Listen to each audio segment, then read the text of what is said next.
আসসালামু আলাইকুম রহমতুল্লাহ বরকাতুহু। তে বন্ধুগণ, আশা করি আল্লাহ পাকের রহমতে সকলেই সহি সালামত আছেন।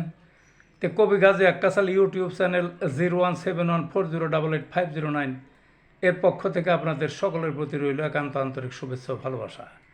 তে বন্ধুগণ, এখন আপনাদের সামনে যে বয়ানটা রাখবার চেষ্টা করব, বয়ানটার নাম হলো শেকজোপিয়া রোগে হোমিও চিকিৎসা।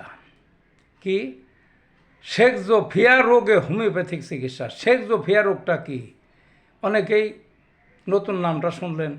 এ রোগটা আছে খুব কম মানুষের, কিন্তু এটা হলে খুব জটিলতা দেখা দেয়, বুঝলেন না? গ্রামে শহরে অনেক জায়গায় দেখতে পারবেন কিছু কিছু মানুষ ধর্মের কিছুই বোঝে না, হোক সে শিক্ষিত অশিক্ষিত, ধর্ম সম্বন্ধে জ্ঞান নাই, কিন্তু এমন ধর্মভাব দেখায় মনে হয় যে দুনিয়াদারির থেকে সে সম্পূর্ণ বিচ্ছিন্ন। পরিবার সমাজ মানে সব কিছুর থেকে বিচ্ছিন্ন, ধর্ম ছাড়া আর কিছু বোঝে না, বুঝলেন না? ঘরে বসে থাকে, ঘরে বন্ধ করে থাকে, ঘর বন্ধ করে থাকে, লাইট আছে না না কি আছে, খাওয়া দাওয়া কিছু না, কঙ্কাল সার হয়ে মইরা থাকে ওই জায়গায়। এইটা হলো শেকজোফে। একটা উদাহরণ দিলে আরও পরিষ্কার হবে। সেটা হলো ওই যে মিরপুর, অনেক বছর আগে মিরপুর একটা ঘটনা ঘটছিল না, এই রীতা আর মিতার কাহিনী। ভূতের বাড়ি বলতো। তার দুই বোন, ওই বড় বোনের বিবাহ হয়ে গেছিল, তারপরে তার বাপ মরছে, তারপরে এক পর্যায়ে মাও মরল। তো মা থাকতেই তারা ওই রোগে দুই বোনই আক্রান্ত ছিল। একজন হলো বুয়েটের ইঞ্জিনিয়ার দুই বোনের মধ্যে, একজন হলো ঢাকা মেডিকেলের পড়ুয়া ডাক্তার। তাইলে শিক্ষার তো অভাব নাই, কিন্তু ওই রোগে ধরছিল।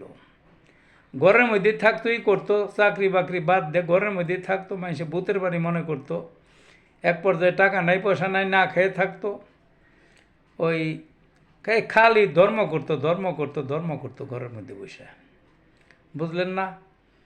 তারপরে কারেন্টের লাইন কেটে দিল, টাকা দিতে পারে না। তারপরে অন্ধকারে মোম জ্বালিয়ে থাকতো, এক পর্যায়ে মোমও নাই, তারপরে ওই অন্ধকারেই থাকতো। পরে যাই হোক মানুষে উদ্ধার করছিল, তারপরে চিকিৎসা করছিল, পরে ভালো হয়েছিল তারা।